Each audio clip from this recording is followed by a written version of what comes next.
আমাদের আজকের ভিডিওটি হলো একাদশ ও দ্বাদশ শ্রেণীর তথ্য ও যোগাযোগ প্রযুক্তি বিষয়ের অধ্যায় 4 ওয়েব ডিজাইন পরিচিতি এবং HTML। এই অধ্যায়ের একটি গুরুত্বপূর্ণ ট্যাগ হচ্ছে টেবিল ট্যাগ। এই টেবিল ট্যাগ ব্যবহার করে আমরা সাধারণত ওয়েবসাইটে একটি তথ্য বা ইনফরমেশন, আমাদের যা দরকার বা অনেক ইনফরমেশনকে আমরা একটি টেবিলের মাধ্যমে যুক্ত করে রাখতে পারি। তো যদি আমরা আমাদের ওয়েবসাইটের ভিতরে কখনো তথ্যকে যুক্ত করতে চাই এবং টেবিলের মধ্যে সাজিয়ে রেখে, তাহলে আমাদেরকে এই টেবিল ট্যাগটি ব্যবহার করতে হবে। তো আজকের এই ভিডিওতে আমরা দেখব কিছু টেবিলের উদাহরণ, যে টেবিলগুলোকে আমরা ওয়েবসাইটে HTML কোডিং করার জন্য কীভাবে কোডিং করতে হবে, কোডিংগুলো কীভাবে লিখতে হবে এবং তাদের নিয়মগুলো কী, এবং এই নিয়মগুলো বা এই লেখাগুলো বা HTML কোডিংগুলোকে করার জন্য আমাদের কী কী টেবিল ট্যাগ ব্যবহার করতে হবে, এবং এই টেবিল ট্যাগ ব্যবহার করার সাথে সাথে কী কী অ্যাট্রিবিউটগুলো ব্যবহার করতে হবে, সেগুলো আমরা খুব ভালোভাবে এখান থেকে দেখে নেব। তো আজকে আমাদের ভিডিও, যেখানে আমি আলোচনা করব আমাদের অধ্যায় 4-এর এই HTML পার্টের টেবিল ট্যাগের ব্যবহার। যদি কোনো ওয়েবসাইটের ওয়েব পেজে আমরা টেবিলের মাধ্যমে তথ্যগুলোকে সংযুক্ত করতে চাই, তাহলে যে ট্যাগটি আমাদেরকে ব্যবহার করতে হয় তা হচ্ছে টেবিল ট্যাগ। এই টেবিল ট্যাগের কিছু নির্দিষ্ট অ্যাট্রিবিউট রয়েছে। টেবিল ট্যাগের একটি গুরুত্বপূর্ণ অ্যাট্রিবিউট হচ্ছে বর্ডার অ্যাট্রিবিউট। এই বর্ডার অ্যাট্রিবিউট দিয়ে একটি টেবিলের বর্ডার কতটা মোটা হবে, কতটা চিকন হবে, সেটা নির্ধারণ করা হয়ে থাকে। যদি আমরা টেবিল বর্ডার 0 দেই, তাহলে এখানে কোনো বর্ডার শো করবে না। কিন্তু যদি আমি এখানে টেবিলটি একটি শুধুমাত্র ব্যবহার করি, তাহলে ডিফল্ট হিসেবে এখানে 1কে নির্দেশ করে এবং টেবিলে জাস্ট সাইডে চিকন একটি বার দেখতে পাবো। তাই নর্মালি হোক আর যখনই হোক, আমরা এখানে টেবিল বর্ডার সাধারণত 1 দিয়ে শুরু করব, কারণ আমাদের এখানে পরীক্ষায় যা যা বর্ডার যা যা দিয়ে থাকে টেবিল, সেগুলোতে সাধারণত এই 1 বর্ডার দিয়েই কাজ করা হয়ে থাকে। টেবিল বর্ডারের পরে আমাদের যে দ্বিতীয় অ্যাট্রিবিউটটি রয়েছে তা হচ্ছে বিজি কালার অ্যাট্রিবিউট। যদি আমরা টেবিলের পিছনের ব্যাকগ্রাউন্ডের কালার চেঞ্জ করতে চাই, তাহলে আমাদের এখানে বিজি কালার অ্যাট্রিবিউটটি ব্যবহার করতে হবে। যদি আমরা টেবিলের ভিতরকার যে স্পেসগুলো থাকে, সেল স্পেসিং, অর্থাৎ এক সেল থেকে আরেক সেলের মাঝে যে দূরত্ব, সেইটাকে ব্যবহার করে থাকি বা নির্দিষ্ট করে প্রকাশ করতে চাই, তাহলে আমাদের এখানে সেল স্পেসিং এই অ্যাট্রিবিউটটি ব্যবহার করতে হবে। এবং সেল প্যাডিং নামক আমার আরও একটি অ্যাট্রিবিউট রয়েছে। এই অ্যাট্রিবিউট ব্যবহারের মাধ্যমে আমরা এক একটি ঘরকে কতটুকু করে বড় রাখতে চাই, সেটা নির্ভর করবে এই সেল প্যাডিং অ্যাট্রিবিউটটির উপরে। এই অ্যাট্রিবিউটগুলোর মাধ্যমে আমরা সমস্ত টেবিলের যে border size, background colour, sell spacing এক সেল থেকে আরেক সেলের মধ্যবর্তী যে দূরত্বটুকু, সেল প্যাডিং অর্থাৎ এক একটি সেলের ভিতরে যে জায়গাটা থাকে, সে জায়গাটা কতটুকু চওড়া হবে, এগুলো সব আমরা এখান থেকে টেবিল বর্ডারের মধ্যে এই অ্যাট্রিবিউটগুলো দ্বারা কন্ট্রোল করতে পারি। কিন্তু আমাদের টেবিল বর্ডারের পরবর্তীতে এখানে আরও কিছু টেবিল বর্ডারের ভিতরেই ব্যবহৃত হয় আরও কিছু ট্যাগ হচ্ছে। প্রথমত TH ট্যাগ। এই ট্যাগটি দিয়ে সাধারণত কোনো টেবিলের হেডিং লেখা হয়ে থাকে, টেবিলের হেডিং লেখা হয়।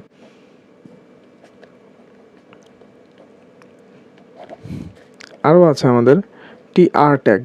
এটা দিয়ে কোনো টেবিলের একটি রকে সিলেক্ট করা হয়, টেবিলের একটি রকে সিলেক্ট করা হয়ে থাকে। এবং এই TD ট্যাগটি দ্বারা সাধারণত প্রকাশ করা হয়ে থাকে টেবিলের কোনো ডেটাকে।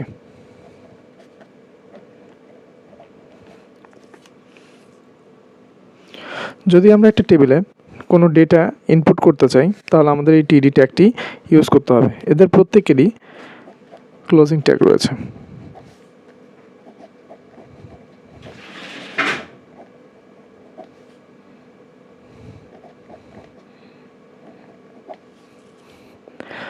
এই ট্যাগগুলোর মাধ্যমে আমরা লিখে এবং ক্লোজ করলে কয়েকটি ওয়েবসাইটের ভিতরে অনেক অগোছালো তথ্যকে সাজিয়ে লিখতে পারি। তো এখন আমরা যে কাজটি করতে যাব সেটি হচ্ছে একটি টেবিল নেব, পরে তার HTML কোডিংগুলো দেখব এবং সেই HTML কোডিংয়ের যে ভিডিওটা থাকে সেই ভিডিওটা আমরা ওই কাজের পরবর্তীতে দেখে নেব। তো আমি আজকের ভিডিওর যে HTML টেবিল এবং HTML কোডিংটি সেটি শুরু করতে যাচ্ছি। স্ক্রিনে থাকা টেবিলটি যদি আমরা HTML ট্যাগ করতে যাই, তো প্রথমে আমরা এই HTML ট্যাগের কোডিংটি করার জন্য, যেহেতু এটা প্রথম HTML কোডিং আমাদের টেবিল ট্যাগের জন্য, তাই আমাদের এইখানে একটি আগে বক্স আমরা এঁকে নেব। তো স্ক্রিনে দেওয়া যে এই টেবিলটি আমরা দেখতে পাচ্ছি সেটি হচ্ছে কিছুটা এরকম।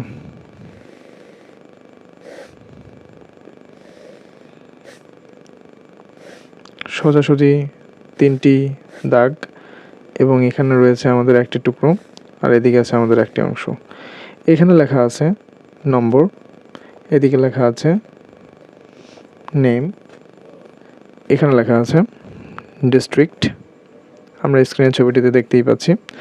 এটি হচ্ছে আমাদের 1 নাম্বার এবং যার নাম এখানে দেওয়া আছে তার সে হচ্ছে রাজু, যে কিনা হচ্ছে ঢাকা থেকে এসেছে বোঝাচ্ছে, বা তার ডিস্ট্রিক্ট ঢাকা সেটা বোঝাচ্ছে। এবং আমাদের 2 নম্বর ইনফরমেশন দেওয়া আছে শাওন নামের একটি ছেলে, যে কিনা এসেছে খুলনা থেকে। তো এই ইনফরমেশনটুকুকে যদি আমি আমাদের HTML কোডিং করতে যাই, তাহলে সর্বপ্রথম আমাদেরকে যেদিকে লক্ষ্য রাখতে হবে সেটা হচ্ছে এই একটি টেবিলের এই বরাবর যে লাইনগুলো রয়েছে তাদেরকে বলা হয়ে থাকে র, এবং দাঁড় করানো যতগুলো অংশ থাকে তাদেরকে বলা হয়ে থাকে কলাম।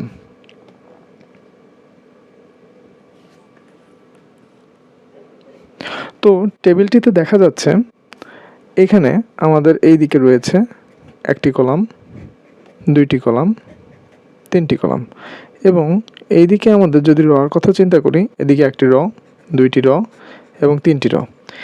তো এখানে আমরা একদম স্পষ্টভাবে বুঝতে পেরেছি যে এখানে আমাদের এই টেবিলটিতে 3টি কলাম, এটা হচ্ছে আমাদের কলাম নাম্বার 1, এটা হচ্ছে আমাদের কলাম নাম্বার 2 এবং এটা হচ্ছে আমাদের কলাম নাম্বার 3, এবং এইখানে এইটা হচ্ছে আমাদের র নাম্বার 1, র নাম্বার 2 এবং র নাম্বার 3 উল্লেখ করা আছে।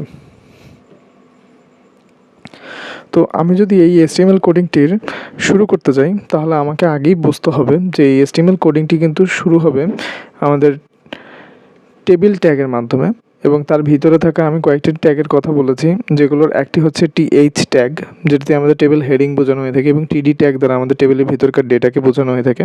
কিন্তু TH হোক কিংবা TD হোক, এগুলোকে লেখার জন্য আমাদের সবথেকে বেশি আগে যে ট্যাগটি দরকার হয়ে থাকে সেটা হচ্ছে টেবিল র, অর্থাৎ TR ট্যাগ। এই TR ট্যাগটির মাধ্যমে আমরা সাধারণত এই রকে নির্দেশ করে থাকি। যেহেতু আমার এই টেবিলটিতে 3টি মাত্র র রয়েছে, অর্থাৎ আমাদেরকে কাজগুলো 3বার TR ওপেন এবং 3বার TR ক্লোজের মাধ্যমে শেষ করতে হবে। উদাহরণ দেখলেই জিনিসটি আরও ক্লিয়ার হতে পারে। দেখি এই HTML কোডিংটিকে করার জন্য আমাদের সর্বপ্রথম এখানে HTML ওপেন করলাম, বডি ট্যাগ ওপেন করলাম, এবং এখানে আমরা আমাদের টেবিল ট্যাগটিও ওপেন করলাম। আমি আগেই বলেছি যে এই টেবিলটিকে যদি আমি লিখতে চাই, তাহলে আমাকে এখানে ইউজ করতে হবে বর্ডার নামক একটি অ্যাট্রিবিউট। এখানে আমরা বর্ডার 0 দিলে চারপাশের এই বার, এমনকি এই দাগ কিছুই থাকবে না। তাই এখানে আমি বর্ডার 1 দিয়েই শুরু করব, কারণ ন্যূনতম আমাদের বর্ডার 1 দিয়েই কাজটা শুরু করতে হয়। আমি এখন সিম্পলি একটা টেবিল নিয়েছি, যাতে আমাদের কোনো আলাদা কোনো অ্যাট্রিবিউট এবং আলাদা কোনো মান এগুলো কিছুই লাগবে না। তো এই টেবিলটির শুরু করার জন্য আমরা প্রথমেই প্রথম র R1কে সিলেক্ট করব।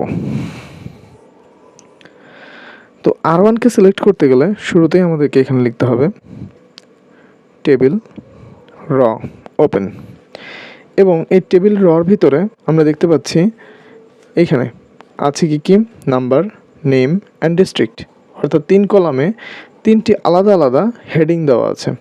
তো আমরা TR ওপেন করার পর দেখব এখানে টেবিল হেডিংটা ওপেন করব। 1 নাম্বার হেডিংয়ে, মানে প্রথমেই আমাদের কাছে হেডিং হিসেবে আছে নাম্বার, সো আমি এখানে লিখে দেবো নাম্বার অ্যান্ড এখানে টিএইচ দেবো ক্লোজ করে। এক একটি সেলের লেখা শেষ হলেই আমরা সেগুলোকে ক্লোজ করে দেব। এখানে আবার টিএইচ ওপেন করে লিখে দেব নেম এবং আমরা এখানে করব টিএইচ ক্লোজ। পুনরায় আমরা টিএইচ ওপেন করে এখানে ডিস্ট্রিক্ট দিয়ে এখানে করব TH close.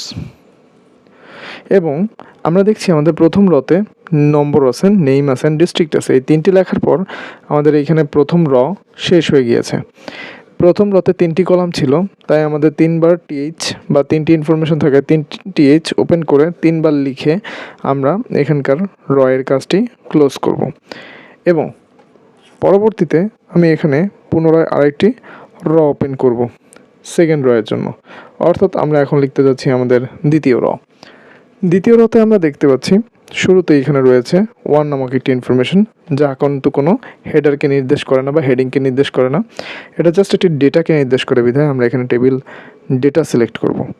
Table data select করে লিখব 01 এবং আমরা ক্লোজিং ট্যাগ হিসেবে টেবিল ডেটাকে ক্লোজ করে দেব। পুনরায় আমি টেবিল ডেটা নামক একটি ওপেন করে দেখতে পাচ্ছি 1 এর পরে আছে রাজু, তাই আমি এখানে রাজুকে লিখে টেবিল ডেটা ক্লোজ করব।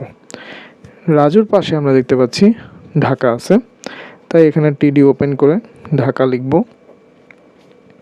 এবং আমরা আমাদের টিডিকে ক্লোজ করে দেব।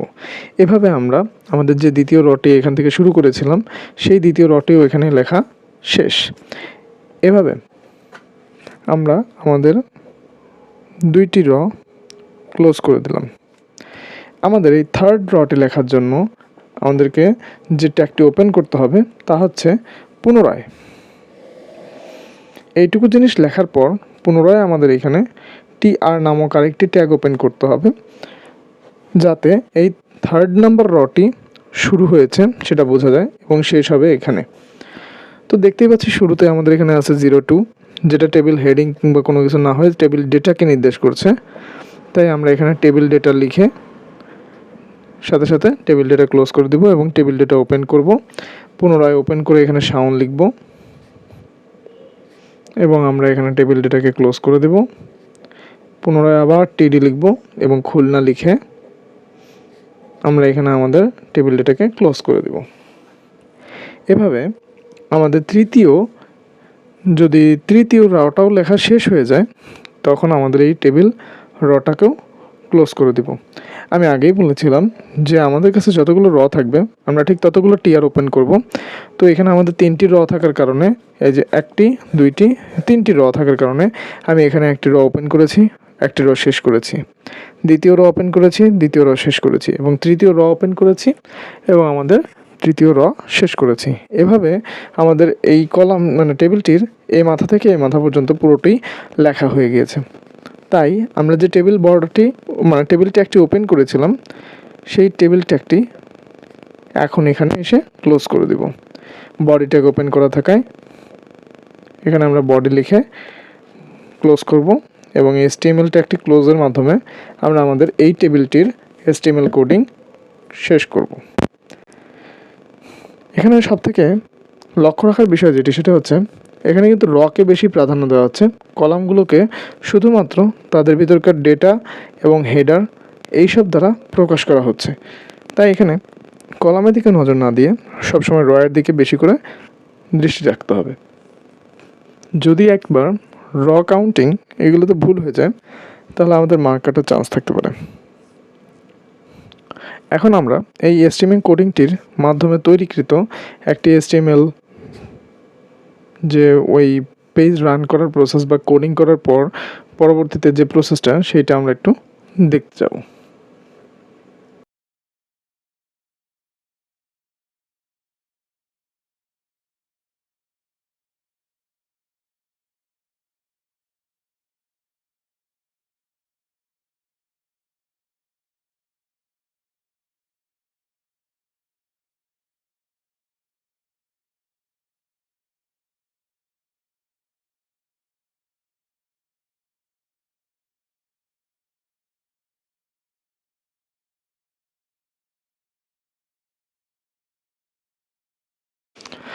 আমরা আমাদের HTML টেবিল ট্যাগের দ্বিতীয় উদাহরণটি দেখার আগে প্রথমে বলে নিই যে কিছু কিছু টেবিল থাকতে পারে যেখানে এই স্ক্রিনে আমি একটা ছবি অ্যাড করে দিচ্ছি।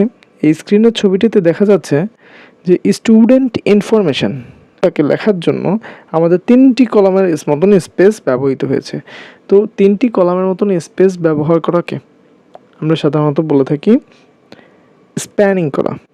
অর্থাৎ আছে 3টি কলাম, তো এই 3টি কলামকে একত্রিত করার জন্য আমরা যে ট্যাগটি বা যে অ্যাট্রিবিউটটি ব্যবহার করে থাকি সেটি হচ্ছে কল স্প্যান। অর্থাৎ কলামকে যদি আমি একত্র করতে চাই, কলামের জন্য একত্র করার প্রয়োজন পড়লে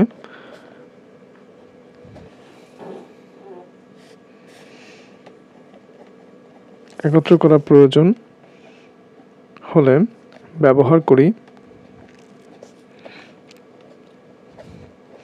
কল স্প্যান ইকুয়াল টু মাঝে ভ্যালু। এবং এইখানে এই অ্যাট্রিবিউটটি বাদে যদি আমরা র এর জন্য আমরা সেম কাজটি করতে চাই তাহলেও আমরা ব্যবহার করে থাকি র স্প্যান ইকুয়াল টু এটা। তো এই কল স্প্যান এবং র স্প্যান ব্যবহারের মাধ্যমে আমরা অনেকগুলো কলামকে একত্রিতভাবে লিখতে পারি এবং র স্প্যান ব্যবহারের মাধ্যমে আমরা একত্রিতভাবে অনেকগুলো র যদি একত্রিতভাবে থাকে তখন সেগুলোকে আমরা ব্যবহার করতে পারবো। এখন আমরা আমাদের দ্বিতীয় যে এই টেবিলের HTML-টি রয়েছে তার ছবি স্ক্রিনে দেওয়া হলো এবং তার জন্য একটি খসড়া চিত্র আমরা তৈরি করে নিই। তারপরে দেখি আমাদেরকে এখানে কি করে সহজে আমরা বুঝতে পারবো কোথায় কি হয়েছে। প্রথমত দেখতে পাচ্ছি এখানে মাত্র 4টি র রয়েছে। তো 4টি র এর জন্য এখানে আমাদেরকে প্রথমেই খুঁজতে হবে স্টুডেন্ট ইনফরমেশনের জন্য এই পুরো রটুকু, এবং তার পরবর্তীতে যা রয়েছে তার 3টি রতেই বিভক্ত রয়েছে। এবং এইখানে প্রথমে যেটি রয়েছে সেটি হচ্ছে নাম্বার এবং সংখ্যা, আর এখানে হচ্ছে তাদের জিপিএ এবং তাদের নাম দিয়ে তৈরি একটি ছক। সো আমরা এখানে দেখতে পাচ্ছি লেখা আছে স্টুডেন্ট ইনফরমেশন,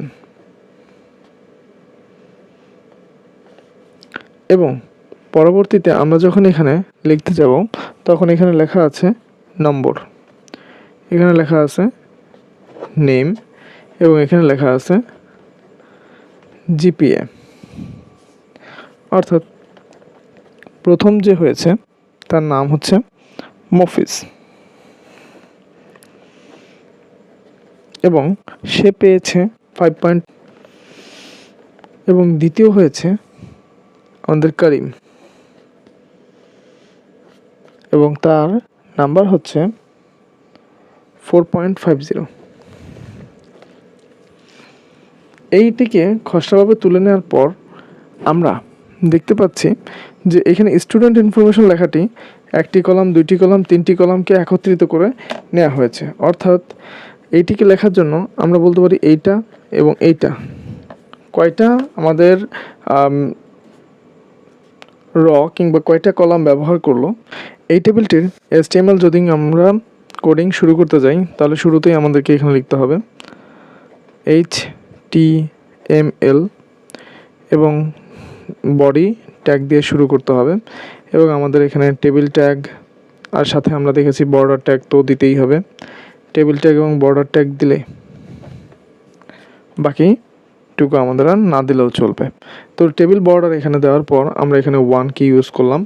তো টেবিল বর্ডারের ভিতরে যে ইনফরমেশনগুলো রয়েছে তা আমরা ইজিলি দেখতে পাচ্ছি র নাম্বার 1, র 2, র 3 এবং র 4 এর জন্য।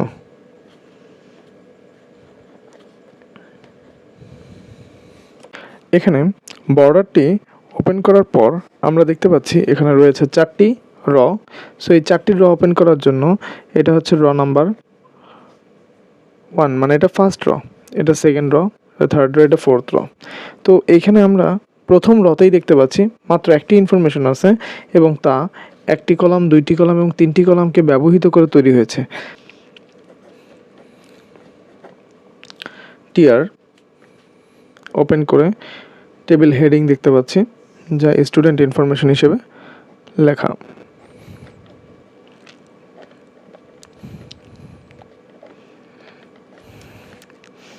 এটাকে আমরা টিএইচ ক্লোজ করে দিলাম এবং আমরা এখানে টিআরকেও ক্লোজ করে দিলাম। আমাদের একটি র লেখা শেষ। এখানে টিএইচ এর পাশে কল স্প্যান অ্যাট্রিবিউটটি ব্যবহার করতে হবে। কল স্প্যান ইকুয়াল টু 3, কারণ এখানে 3টি কলাম আছে।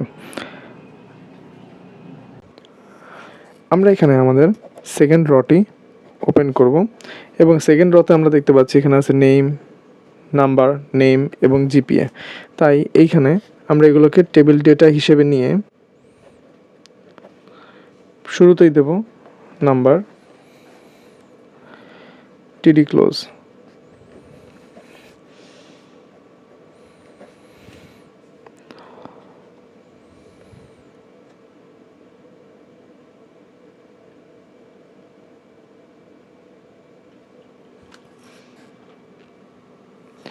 নাম্বারের পরে এখানে রয়েছে নেম, তাই এখানে নেম লিখব এবং আমাদের এখানে টিডি ক্লোজ করব এবং পুনরায় আমাদের এখানে টিডি হিসেবে নেমের পরে আছে জিপিএ, এটিকেও আমরা লিখে ক্লোজ করে দেব এবং দেখতে পাচ্ছি আমাদের এখানে ইনফরমেশন শেষ। তাই আমরা এখানে সর্বশেষে লিখে দেব টিআর ক্লোজ এবং আমরা আমাদের দ্বিতীয় এবং তৃতীয় এবং চতুর্থ HTML কোডিংটির জন্য এইরকমভাবে আমরা HTML কোডিং করে নিব। তা আমাদের এখানে প্রথম একটি হেড র ওপেন করেছিলাম এবং এখানে আমরা আরেকটি র ওপেন করেছিলাম। তো আমাদের 2টি র লেখা শেষ। এখন আমাদের বাকি আছে যে আরও 3 এবং 4 নম্বর রটি লেখা। পরের রতে রয়েছে 01 মফিজ এবং 5.00। তো এইখানে এইটিকে শুরু করার জন্য আমাদের নতুন একটি টেবিল র ওপেন করতে হবে এবং এখানে নাম্বার হিসেবে আমাদেরকে যা যা রয়েছে সেগুলোকে নাম্বার হিসেবে টিডি রয়েছে আমাদের 01-এ।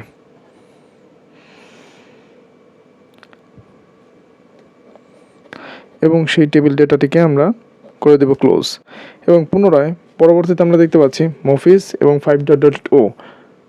আমি পেছনের পৃষ্ঠায় করছি। দ্বিতীয় যে টেবিল ডেটাটি রয়েছে সেটি হচ্ছে মফিজ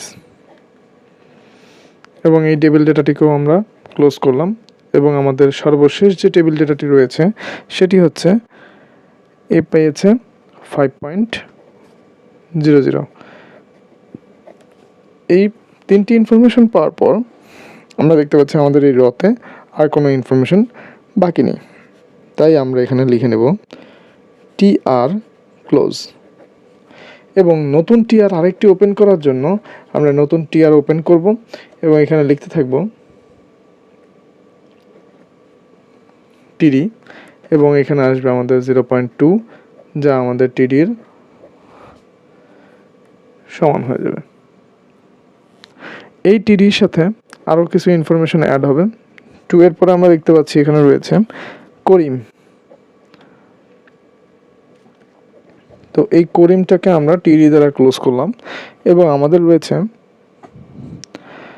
জিপিএ, যা আমরা টিডি দিয়েই সলভ করতে পারি। অর্থাৎ এর জিপিএ এসেছে 4.50।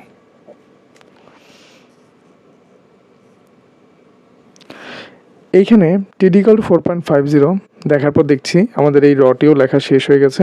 তাই আমাদের এখানে টেবিল র দিয়ে এই রটি ক্লোজ করতে হবে এবং আমরা দেখতে পাচ্ছি এই রটি লেখার সাথে সাথে এই ইনফরমেশান বা এই টেবিলের ভিতরে যা যা ছিল সব কিছু লেখা শেষ। তাই এখানে আমাদের টেবিল ট্যাগটি করলাম ক্লোজ। তারপর আমরা এখানে একটি বডি ট্যাগ ওপেন করেছিলাম, সেই বডি ট্যাগ করে ক্লোজ এবং আমাদের সর্বশেষ HTML ট্যাগ ক্লোজের মাধ্যমে আমরা আমাদের এই HTMLটি শেষ করে থাকি বা এই HTML কোডিংটি ক্লোজ করে থাকি। এবং এই HTML কোডিংটি যদি আমরা করে থাকি তাহলে স্ক্রিনে থাকা যে ছবিটি রয়েছে সেরকম একটি টেবিল আমরা পাবো। তো এরকমভাবে এই টেবিলটি পাওয়ার জন্য আমরা আমাদের প্র্যাকটিস ভিডিওটি একটু ভালো করে দেখে আসি। ভিডিওতে আমি দেখিয়ে দিয়েছি কীভাবে কোডিং করতে হবে এবং কোডিং করার পরে রান করলে সেটা ছবি কেমন হতে পারে।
HTML ভিডিওটি কোডিংয়ের ভিডিওটি দেখার পর আমরা এখন যাচ্ছি আমাদের তৃতীয় যে HTML উদাহরণটি রয়েছে সেটির দিকে। স্ক্রিনে থাকা যে ছবিটি রয়েছে তার দিকে যদি আমরা ভালোভাবে লক্ষ্য করি তাহলে দেখা যাবে এখানে এ থেকে শুরু করে এইচ পর্যন্ত নেওয়া হয়েছে। এই অক্ষরগুলোর সাহায্যে যে একটি টেবিল তৈরি করা হয়েছে তাকে আমরা যদি HTML কোডিংয়ের মাধ্যমে লিখতে চাই তাহলে আমরা কি করে লিখব। তো শুরু করে আমাদের তৃতীয় HTML ভিডিওটি বা কোডিং লেখাটি। আমাদের এই তৃতীয় HTML কোডিংটি সাধারণত দেখতে কিছুটা এরকম। আমাদের এবারে HTML ভিডিওর যে কোডিংটি রয়েছে, HTML এর টেবিলের যে কোডিংটি রয়েছে তা যদি আমরা দেখতে যাই তাহলে দেখতে পাবো টেবিলটি হচ্ছে এই টেবিলটি, যেখানে কলাম সংখ্যা প্রথম সারিতে রয়েছে 2টি এবং তৃতীয় সারিতে রয়েছে 3টি, তারপরের সারিতে রয়েছে 3টি এবং তার পরের সারিতে দেখতে পাচ্ছি আমাদের 3টি রয়েছে।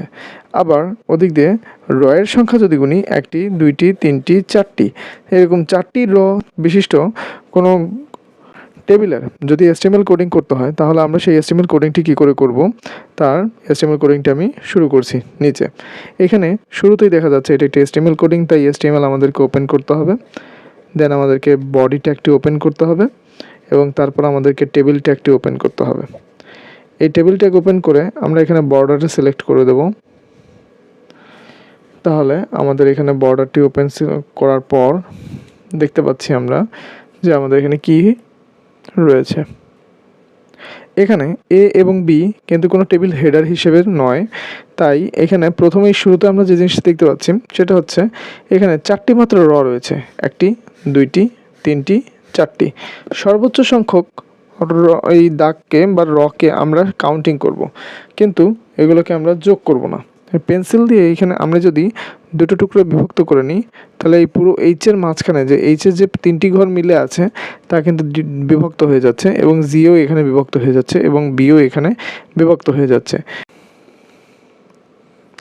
এই কলাম দুইটিকে যদি একত্রিতভাবে আমরা লিখতে চাই তাহলে আমাদের এখানে যে অ্যাট্রিবিউটটি ব্যবহার করতে হবে সেটা হচ্ছে কল স্প্যান অ্যাট্রিবিউট, এবং যদি এই দুইটি রকে আমরা একত্রিত করতে চাই তাহলে আমাদেরকে যে অ্যাট্রিবিউটটি ব্যবহার করতে হবে সেটা হচ্ছে র স্প্যান অ্যাট্রিবিউট। তো আমাদের এই তৃতীয় ভিডিওর মাধ্যমে আমরা এখানে কল স্প্যান এবং র স্প্যান এই দুইটির ব্যবহার খুব ভালোভাবে বোঝার ট্রাই করে নেব। প্রথমেই আমি কিন্তু বলেছি যে এই দাগ বরাবর এইগুলোকে আমরা কয়েকটি খণ্ডে বিভক্ত করে নেব এবং পরবর্তীতে তার দরকার হলে আমরা সেগুলো মুছে দিব। 4টি রয়েছে, তাই এখানে আমরা 4বার টেবিল র ওপেন করব। তো এইখানে র ওপেন করার পর আমরা দেখতে পাচ্ছি আমাদের এখানে দুটি ইনফরমেশন রয়েছে, যার একটি হচ্ছে টেবিল ডেটা। তো এই টেবিলে যতগুলো ডেটা ব্যবহার করা হয়েছে সবগুলো সেন্টারে থাকায় আমরা এখন প্রত্যেকটা টেবিল ডেটা যখন লিখতে যাব তখন এখানে অ্যালাইন নামক সেন্টার দিয়ে অ্যালাইন এবং এই হিসেবে আমরা এখানে সেন্টার কি ব্যবহার করব। এখানে টিডি দেব এবং অ্যালাইন হিসেবে আমরা এখানে সেন্টারকে ব্যবহার করব এবং এ লিখে আমরা এই টিডিকে ক্লোজও করে দেব। এবং দ্বিতীয়ত আমরা যে জিনিসটি দেখতে পাচ্ছি সেটা হচ্ছে বি, যা এর ঠিক পরবর্তীতে রয়েছে। তো এখানে অ্যালাইনমেন্ট যদি আমরা চেক করতে যাই অবভিয়াসলি আমাদেরকে সেন্টার চুজ করতে হবে এবং এখানে বি স্প্যান দুইটি কলাম মিলে থাকায় র স্প্যান না হয়ে কল স্প্যান হবে। এখানে র হবে না, হবে কল স্প্যান ইকুয়াল টু এত। এখানে আমরা লিখব বি এবং আমরা দেব আমাদের টিডি ক্লোজ করে। এভাবে আমরা দেখতে পাচ্ছি আমাদের যে প্রথম রটি ছিল সেই রটি লেখা শেষ। এই প্রথম রটি লেখা শেষ হওয়ায় আমরা এখানে আমাদের টেবিল র ক্লোজ করে দিব এবং আমরা আমাদের দ্বিতীয় যে র আছে তার জন্য লেখা শুরু করব। এই টেবিল রটি ওপেন করার সাথে সাথেই আমরা দেখতে পাচ্ছি এখানে সি নামক একটি টেবিল ডেটা রয়েছে। তো এই টেবিল ডেটা এবং তার অ্যালাইন হচ্ছে সেন্টার।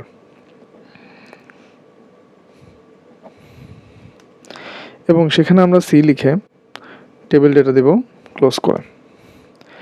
এবার পরবর্তীতে আমরা দেখতে পাচ্ছি আমাদের যে ডি রয়েছে ঠিক তেমনি সেও মাঝে রয়েছে, তাই আমাদের এই অ্যালাইন সিলেক্ট করে আমরা সেন্টার দিব এবং এখানে দিব হচ্ছে ছোট হাতের ডি এবং টিডি লিখে দিলেই তা মাঝে চলে আসবে। কিন্তু এখন আমরা আমাদের CDH এই ঘরটি কার?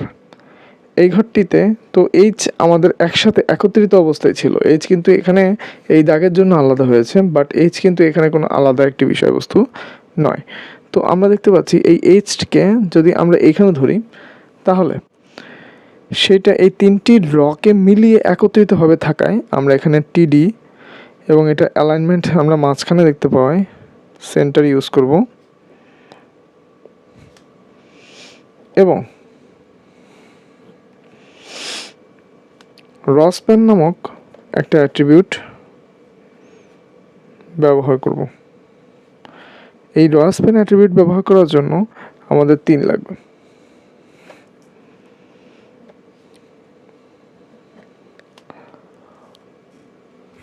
এবং এখানে রসপ্যান ইকুয়াল টু 3 মানে হচ্ছে এখানে 3টি র একত্রিতভাবে রয়েছে বিধায় এইচ দ্বারা প্রকাশ করা হয়েছে, তাই এইচ দ্বারা প্রকাশ করে এবং আমরা এখানে টিডি ক্লোজ করে দিব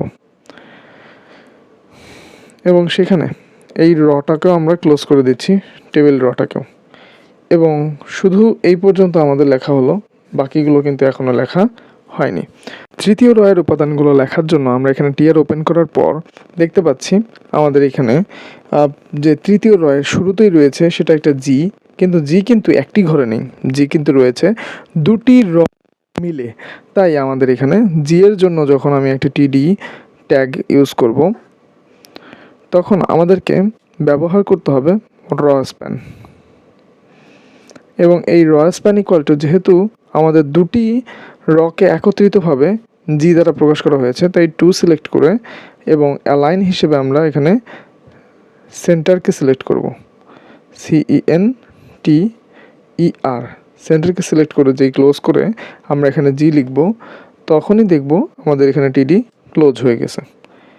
এবং এই তৃতীয় রতে আমাদের কিন্তু মাত্র দুটো ইনফরমেশন রয়েছে। অনেকেই ভাবতে পারে যে এইচ কিন্তু আমাদের তৃতীয় ইনফরমেশন রয়েছে, বাট না, এইচ কিন্তু রয়েছে দ্বিতীয় ওইখানে।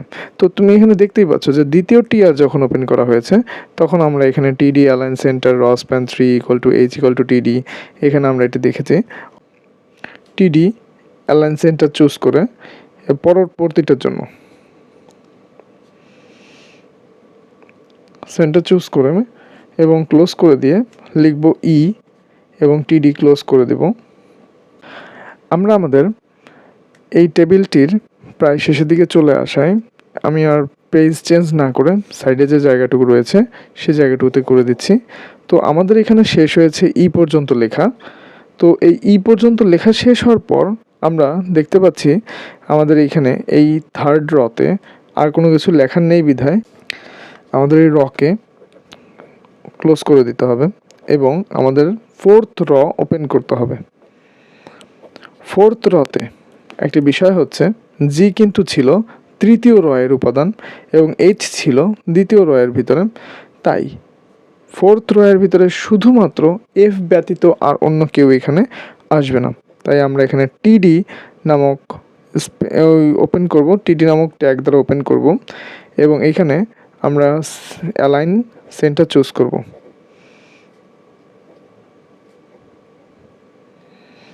সেন্টার চুজ করব এবং আমি এখানে এফ লিখে আমি এখানে টিডি ক্লোজ করে দিলাম এবং আমরা দেখতে পাচ্ছি আমাদের এখানে সর্বশেষ যে টেবিল রটি ছিল সেটিও লেখা শেষ। যেহেতু আমাদের সর্বশেষ টিডি টেবিল র লেখা শেষ হয়ে গেছে, তাই সর্বশেষ র লেখা শেষ, তাই আমাদের এখানে সমস্ত র এবং পয়েন্ট এগুলো সব কিছু লেখা শেষ। আর লেখা শেষ হওয়ায় আমরা এখানে আমাদের টেবিল ট্যাগটিকে ক্লোজ করব, বডি ট্যাগটি ওপেন করা হয় বডি ট্যাগটি ক্লোজ করব এবং HTML ট্যাগটি ক্লোজ করার মাধ্যমে আমরা আমাদের HTML কোডিংটি শেষ করব। এর একটি ছোটোখাটো ভিডিও আমরা সাথে দেখে নিই। এখানে কিন্তু শুরু হয়েছে এখান থেকে এবং HTML কোডিং এপাশ থেকে হতে হতে টিডি এর পরে এখান থেকে শুরু হয়েছে আবার পুনরায়। তো জিনিসটা আবার বলি, এই HTML কোডিংটি যদি আমরা করতে চাই, স্ক্রিনে থাকা এই টেবিলটির যদি HTML কোডিং আমরা করতে চাই, তাহলে অ্যাকচুয়ালি এইভাবে একটি কোডিং লিখতে হবে। এইভাবে কোডিংটি লেখার পর আমরা যখন পেজটাকে রান করব, তখন আমরা দেখতে পাবো আমাদের এই টেবিলটি কেমন টেবিল পরিণত হয়েছে।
তো আজকের ভিডিও এখানেই থাকবে। আমি পরবর্তীতে এই টেবিলের আরও কিছু জটিল সমস্যা, একটি টেবিলে কী করে ব্যানার অ্যাড করতে হয়, টেবিলে কী করে ছবি অ্যাড করতে হয়, টেবিলের ভিতরে কী করে লিস্ট লিখতে হয়, এছাড়াও আরও বিভিন্ন ইনফরমেশন নিয়ে আমি আরও একটি টেবিলের উপরে ভিডিও বানাবো। কারণ এই টেবিল ট্যাগটি হচ্ছে এই আমাদের 4th অধ্যায়ের সবথেকে গুরুত্বপূর্ণ একটি টপিক, এবং এই টপিকের থেকে প্রচুর কোশ্চেন আসার চান্স থাকে। মানে অন্যগুলোর থেকে এখানে প্রচুর পরিমাণে কোশ্চেন আসার চান্স থাকে। তাই 4th অধ্যায়ের ভিতরে এই টেবিল ট্যাগটিকে ভালোভাবে কমপ্লিট না করলে আমরা কিন্তু পরীক্ষায় এইখানে সম্পূর্ণভাবে শেষ করতে পারবো না। তাই টেবিল ট্যাগ খুবই সহজ, এবং যদি একটু বুঝে করা হয় তাহলে অবশ্যই এটি খুবই সহজ উপায়, সহজে সলভ করা যায়। তো আজকের ভিডিও এই পর্যন্তই রাখছি, দেখা হবে পরের ভিডিওতে। বাই।